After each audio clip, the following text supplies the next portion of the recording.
The labor market in California's private sector has been on the decline since the pandemic. New data shows that California is among few states that have the highest unemployment rate in the country. The latest unemployment rate in the U.S. is at 4.1%. In California, that number is 5.2. When the job market is tough, standing out among millions of job applicants and moving up the ladder is more important than ever, especially when you're in the minority. Joining us live is career advancement expert and author Devika Bridge. Good morning, Devika. Thank you so much for being here with us. Good morning, Betty. Honored to be here. Thanks for having me. Now, I read a little bit about your background. You came from Google and LinkedIn, and in 6 years' time, your salary increased sixfold. That's really remarkable. What was the key to that jump for you?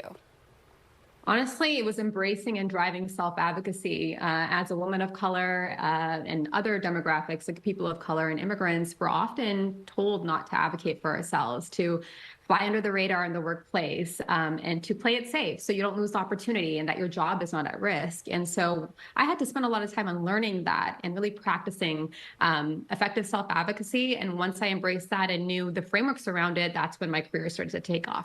Those risks really paid off. Can you talk about moments where you were overlooked, what that felt like, and how how you navigated some of those challenges?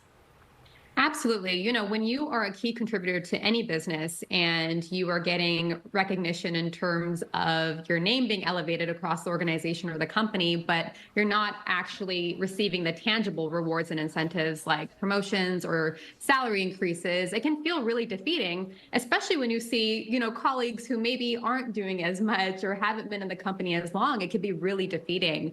And so I experienced that myself, being overlooked for promotions, salary compensation increases, and all of the good things that would have helped me feel rewarded and wanting to stay within the company to continue to drive that success.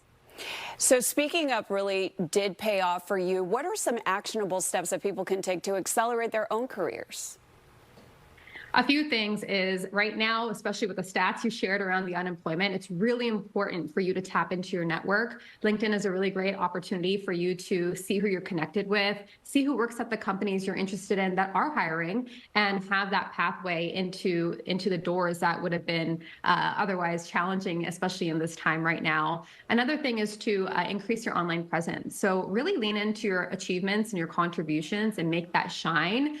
Don't feel like you're being braggadocious. Don't feel like you're not being humble. I promise you, you are. There's a way to remain humble while elevating your accomplishments and success and taking ownership of it, and then proactively sharing that. And then once you're in the door, is really leaning into advocacy, using data to build a case for what it is that you want in your career. And the data is surrounded by your contributions, achievements, and how you're meeting team and business priorities and objectives, and making sure you're tracking that throughout the year, not just during performance evaluation times, so your leaders and decision makers have that tangible data to champion you for the opportunities that you desire.